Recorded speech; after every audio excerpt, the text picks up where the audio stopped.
Good afternoon from Wetumpka, Alabama, Emerald Mountain Forge. This is tire hammer number 205. I'll let its new adoptive parents know how it's doing. Sitting on the floor, I took it off the pallet jack. I'll turn it on here.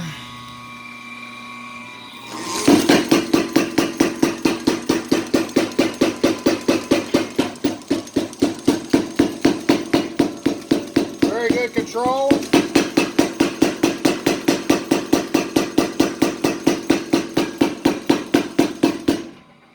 Running fast or slow. Very responsive, hitting hard. I do believe its new parents are going to be very happy with it. Y'all have a wonderful day and enjoy this beautiful spring weather. Take care.